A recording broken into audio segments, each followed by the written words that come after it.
When I was in my 20s, I took a trip across the east coast of the US, mostly through the Interstate 95. Interstate 95 is the deadliest highway in the USA, with 200 deaths on average per year, soon to be on track to be one person per day. That's not what terrifies me the most about it, though. It's the rest stops. It's the crackhead-ridden, grimy hellholes you find yourself out in the middle of the night when you need to pull over for some shut-eye.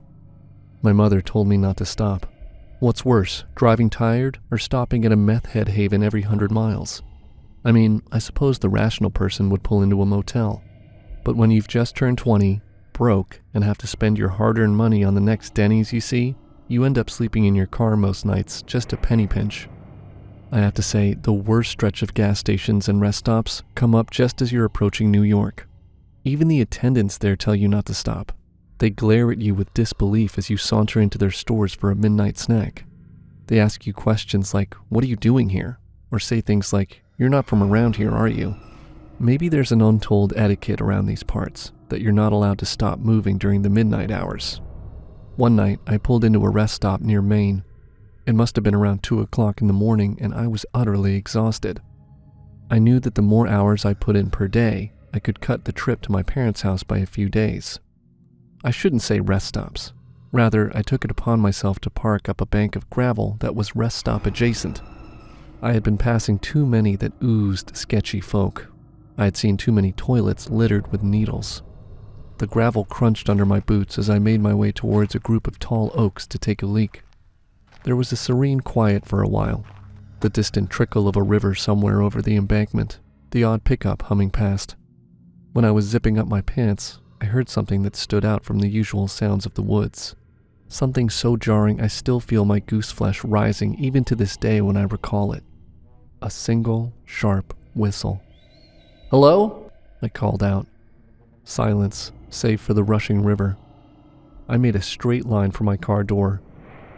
Behind me, a crunching of fallen leaves, rapidly approaching. I collapsed onto my car seat, still hyperventilating, watching the tree line for any movement. Something stirred. Bushes moved, but I convinced myself it was the wind. The whistle, too, must have been the wind. That's what wind does, right? I smirked to myself about how silly I was. That respite didn't last long. A figure in a mask came bounding out between two trees, onto the gravel embankment before freezing just inches from my headlights. If there were eyes, I couldn't see them through the pig mask it was wearing. My heart was racing, hands shaking. I barely managed to get a hold of my keys, twisting them to ignition. The man was at my window then, pounding loudly, but not enough to break my window. It was hard to hear him over the car, through the window and mask, but I'm sure he was saying something about handing over my keys and wallet. Without warning, he was tugging at my car mirror like an angry animal. Bits of plastic went flying as he pulled backward. Before long, I was speeding off into the night. The same scenes kept replaying in my mind as I hit the highway. I was just glad that my car was injured, and not me. This event happened to me near the end of August in 2023, and it isn't a repeat of when I encountered a witch back in 2021. But this is something that I've witnessed on a trail ride. I've been riding horses since 2009, and I've had years of experience. If you remember the time I encountered a witch on a trail ride, then you'll get a better context as to what strange things I've encountered while on horseback. It was just shortly after I turned 25, and I was riding a 2-hour trail ride with 2 other people. For privacy reasons, I'll call them Linda and Alex.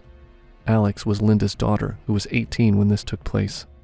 I was joining them to do a 2-hour trail ride, as 2 2-hour trail rides were happening, so the barn where I go to do trail rides can be a hassle.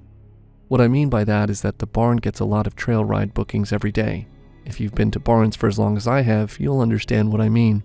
Our trail guide was Sarah, and she was at least a few years older than me, maybe around 27 or 28 at most. She got me along with Linda and Alex on our horses. Linda was on a paint gelding named Prince Charming, while Alex was on Katana, and I was on a quarter horse mare named Ariel. After we were all saddled up, my mom got some pics of me on Ariel before we headed off. While on the trail, everything was peaceful, going through a section of forest as well as crossing a road to get to where the rocky terrain is. If you know what that is, rocky terrain is where you have to climb up the hills with rocks in the trail. We went up at least 2 hills when we turned on another trail to continue the 2-hour ride. I saw that Ariel was listening to my commands very well. Sure, she's a mare with a bit of an attitude, but since that was in mares, I've seen that behavior before. While coming up to a small clearing with bushes, Linda and Alex looked to where Katana and Prince Charming were looking at. I had no idea what they were doing, but soon Ariel stared in the same direction as the other horses did. Soon, Sarah's horse looked to see what the others were looking at. The horse Sarah was riding was Bailey, and he was easily spooked and wasn't sure what it was. "Did you see that?" Alex asked me. As I asked her what she meant, Alex soon said that she saw something about maybe 15 feet from them. Since I told Linda and Alex about the witch story back in 2021, I just hoped it wasn't the witch I've encountered before. As I looked at what the horses were looking at, as well as the other riders, I saw what looked like a big black blob. At first, I thought that it was a bear, but due to the size of the blob, it looked bigger than a bear. Sarah said to us that if it was a bear, we should go on our way, so we did that. As we were doing a loop on the trail that leads to an open field, Ariel, for some reason, jumped a bit. I was confused as to why she did that, and Linda said that she heard a branch snap. As I looked at the black blob, it was standing on 2 legs, to which it confused all of us. I know for a fact that it wasn't a bear, but I wondered if it was a person or an animal. However, judging by the shape of whatever it was, it didn't look like a person. We made sure the horses were far away from it as we continued on. However, when we were going to go down the steep hill we came from, that was when we heard sounds of someone running in the distance. We were confused and still weren't sure as to who or what made that sound, but I thought something scared it off. After going down the steep hill, we went through another forest path when up around 30 feet from us was a 10 feet tall creature. The horses stopped as if frozen in fear, and I held on to Ariel in case she were to take off. Prince Charming soon had his ears pinned back, to which Linda knew why he did that. Soon, Bailey, Katana, and Ariel did the same thing. They were in a defensive position and ready to attack if necessary. What the creature in front of us was a giant gorilla creature. It honestly scared the fuck out of us, and we weren't sure on what to do. "Have you encountered anything like this before?" Linda asked Sarah. "Honestly, no. I never thought that this would be the case." As Sarah replied to Linda, the creature turned his back towards us and ran back into the forest while roaring loudly. The horses were jumped a bit by the creature roaring, but as soon as the creature was gone, we continued the rest of the trail ride. After the trail ride was over, we went back to the barn and told the owner of what we saw. Honestly, she had no idea what that creature was, since none of us had an idea of what it was. We came to the conclusion that it was some sort of animal we've never seen before. If I thought the witch encounter was scary enough, this takes the cake. Since that day, I'm not sure if that creature was Bigfoot or if it was a person. I still am not sure as of today, and honestly, it makes me wonder if it was ever caught or disappeared. I guess the only thing I can say now is that creature is a mystery to us. We don't know what is out there in the world. If the creature had tried to hurt us or the horses, then the outcome would be very different from what I've told you. Outside in the wild is great to be outdoors for fun. However, the wildlife, as well as animals, are a mystery to us.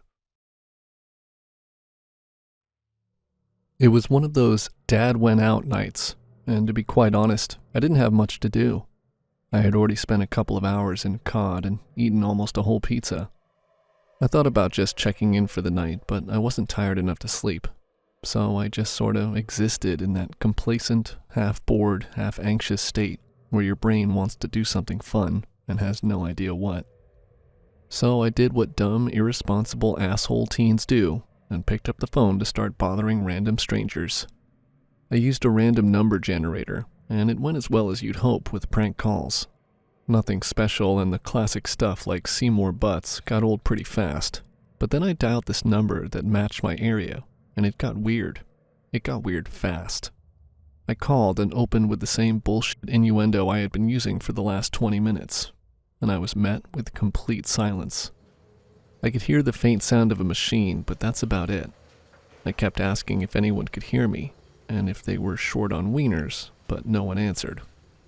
I took maybe a minute to hang up, but when I did, I felt queasy, almost nauseous. I can't really explain, it just felt wrong. I even decided that I should maybe take a break. It didn't take 30 seconds for them to call me back. At first, it was silent like before, just the sound of some machine. This time, it was a bit louder, and I thought it was cutting into something, but I couldn't be sure. After maybe 5 seconds, it started playing my voice back to me. They had recorded my previous call.